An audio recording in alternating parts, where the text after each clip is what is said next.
Good afternoon mga bro. Update po tayo dito sa ating daily routine sa ating project mga bro. Alright, so continue po tayo sa tiles installation sa kitchen lavatory mga bro. Ayan, kung napapansin nyo yan. So totally dalawa na lang siya, tsaka yung pinaka base niya dito mga bro. Ayan. So ito po yung pinakalas na itatiles na natin sa kitchen. Then after nito, magtatiles naman tayo dito sa flooring ng toilet mga bro. So totally, ang remaining na kwarto na gagawin natin dito sa pagtatiles lang, sa tiles installation natin, itong dalawang room na lang na to mga bro. Yan. Yung floor tiles ito, kasi hinihintay pa yung tiles natin dito mga bro. Ito may tiles na rin to. So yan ang isusunod natin pag installation ng tiles mga bro sa flooring. Ayan, kung nakapansin ninyo yan. Right? Yan, napakaganda.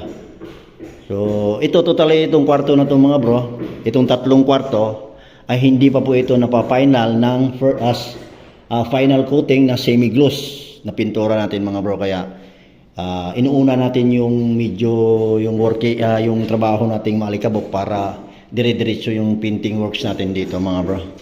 Alright, so sa mga ganito kasing trabaho mga bro, malikabok po talaga ito. Lalong-lalo na sa mga ongoing na trabaho natin. Malikabok po talaga. Hindi naman talaga totally maiwasan natin pag sa mga ganitong trabaho mga bro, construction worker tayo. Kaya alikabok, hindi natin maiwasan yan. Alright, ayan. Then after nito mga bro, ikakabit din natin yung lababo natin dito. So dalawang lababo na lang ang kakabit natin dito tsaka yung sa kabila. Ayan mga bro, yan po yung pinaka-latest update natin dito regarding sa tile installation. Alright mga bro, yan po. So sa lahat ng nakapanood ng ating project vlog, shout out po sa inyo. Ingat po kayo palagi, lalong-lalo na sa mga kapwa ko construction worker mga bro.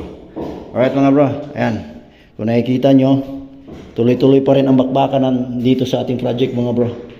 Alright, so totally tatlong workers na lang nandito, pangatlo ako ang natitira dito mga bro, kasi ito naman ay nasa mga finishing na, kunti na lang pati ang gagawin mga bro, kaya kailangan magbabawasan tayo ng tao. Yan, so hindi naman po totally maiwasan yan ang magbabawasan ng tao pagdating sa mga construction, kasi natural po yan, magbabawas talaga ng tao, lalong-lalo na kung kunti na yung gagawin. Alright, so sana maintindihan din ng mga kapwa natin construction worker yan. Alright mga bro, let's go.